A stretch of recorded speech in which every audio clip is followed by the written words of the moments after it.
भाजी आ गया, कर लो शुरू।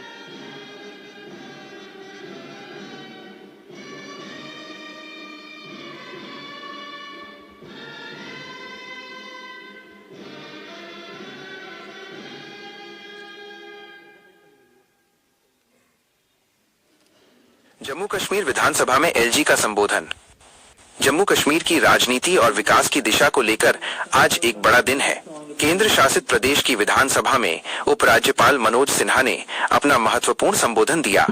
नेशनल कॉन्फ्रेंस के नेतृत्व वाली सरकार के गठन के बाद यह एलजी का तीसरा संबोधन था, जिसमें उन्होंने सरकार के भविष्य का रोडमैप पेश किया। आइए जानते हैं इस भाषण की मुख्य बातें। जम्मू कश्मीर विधानसभा के सेंट्रल हॉल में आज उपराज्यपाल मनोज सिन्हा ने प्रदेश की जनता और नवनिर्वाचित प्रतिनिधियों को संबोधित किया। अपने भाषण में उन्होंने स्पष्ट किया कि सरकार का मुख्य लक्ष्य विकास के साथ गरिमा और शांति के साथ प्रगति है। 1. सामाजिक न्याय और समावेशी शासन। एलजी ने कहा कि सरकार बेरोजगारी की समस्या को दूर करने, बुनियादी ढांचे, इंफ्रास्ट्रक्चर के अभाव को भरने और समाज कल्याण के लिए पूरी तरह प्रतिबद्ध है। उन्होंने जोर देकर कहा कि पिछले 1 साल में प्रशासन ने मानवीय और संवेदनशील दृष्टिकोण अपनाते हुए आम नागरिकों की समस्याओं को हल करने का प्रयास किया है। 2. कर्मचारी और वंचित वर्गों के लिए राहत। एक महत्वपूर्ण अपडेट देते हुए एलजी ने कहा कि सरकार संविदा कर्मियों, कॉन्ट्रैक्चुअल वर्कर्स, दिहाड़ी मजदूरों और हाशिए पर रहने वाले समूहों की मांगों पर सहानुभूतिपूर्वक विचार कर रही है। कई क्षेत्रों में सुधारात्मक कदम उठाए जा चुके हैं, जिससे हजारों परिवारों को राहत मिलने की उम्मीद है। साथ ही आरक्षण सुधारों के माध्यम से सार्वजनिक संस्थानों में समावेशिता को और मजबूत किया गया है। 3. जनजातीय कल्याण और शिक्षा। उपराज्यपाल ने जनजातीय समुदायों के लिए उठाए गए कदमों का विशेष जिक्र किया। उन्होंने बताया कि हॉस्टल निर्माण, एकलव्य मॉडल आवासीय विद्यालय EMRS, स्कॉलरशिप सहायता और वन अधिकार अधिनियम फॉरेस्ट राइट्स एक्ट के प्रभावी कार्यान्वयन से आदिवासियों के जीवन में बड़ा बदलाव आ रहा है। 4. लोकतंत्र की बहाली और जनभागीदारी। एलजी सिन्हा ने इसे जम्मू कश्मीर की लोकतांत्रिक यात्रा का एक महत्वपूर्ण मील का पत्थर बताया। उन्होंने कहा कि कई वर्षों के अंतराल के बाद चुनी हुई सरकार का गठन होने से लोकतांत्रिक संस्थाओं में जनता का विश्वास बढ़ा है। मुख्यमंत्री जनसंपर्क कार्यालय और जेके समाधान पोर्टल के जरिए प्रशासन अब सीधे जनता के दरवाजे तक पहुंच रहा है। 5. गुड गवर्नेंस और पारदर्शिता। संबोधन का मुख्य केंद्र सुशासन रहा। उन्होंने कहा कि डिजिटल गवर्नेंस और जवाबदेही के माध्यम से भ्रष्टाचार पर लगाम कसी गई है और सरकारी सेवाओं की डिलीवरी को पारदर्शी बनाया गया है। Background note, context for viewers. आपको बता दें कि जम्मू कश्मीर पुनर्गठन अधिनियम 2019 की धारा 18 के तहत उपराज्यपाल का यह संबोधन एक संवैधानिक आवश्यकता है।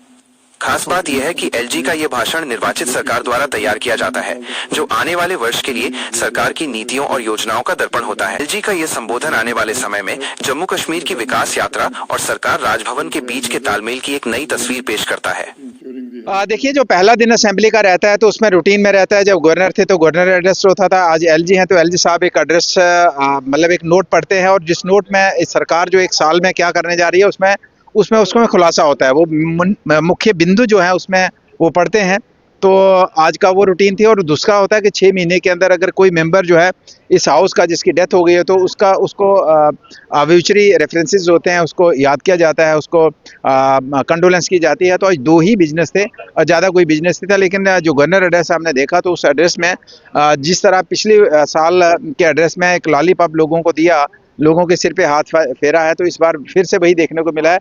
जम्मू कश्मीर के लोगों को इस फिर से गवर्नर एड्रेस के माध्यम से जो सरकार नया बजट पेश करने वाली है, मुझे नहीं लगता कुछ देने। देखिए, हमारी विधानसभा के साथ साथ हम पहले तो सरकार को घेरेंगे कि जिस तरीके से उन्होंने 5 लाख नौकरियों का वादा किया था अपने मैनिफेस्टो के माध्यम से, जिसके आधार पर उनकी सरकार बनी है, और उसके साथ ही उन्होंने 200 यूनिट बिजली फ्री देने की बात करी थी, 10 किलो राशन और 12 सिलेंडर फ्री देने जैसे मुद्दे उन्होंने इलेक्शन में उभारे और अपना मैनिफेस्टो बनाया और लोगों से वोट लेके सरकार बनाई।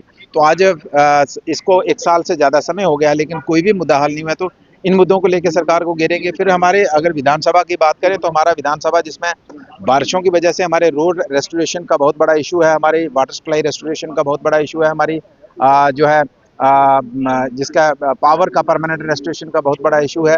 और ख़ासकर हमारा जो विधानसभा है जम्मू संभाग के अंदर एक ऐसा विधानसभा है जिससे मैं Patnitop the most popular tourist destination, जिसमें खुद आता है सुध महादेव है, गौरी कुंड है, मानतलाई है, उसके बाद लाटी है, डुड्डू है, हमारा बसंतगढ़ है, मादा है, लद्दा है, बुढ़ा केदारनाथ है, भिनी संघ है, माता मराड़ा, ऐसी ऐसी जगहें आती हैं जो मतलब बहुत ही ऐतिहासिक है और टूरिस्ट पॉइंट ऑफ व्यू से वहाँ एक बहुत बड़ा स्कोप है कि टूरिस्ट वहाँ आए। उनकी डेवलपमेंट के लिए हम इस बार असेंबली के अंदर मजबूती से पक्ष रखेंगे।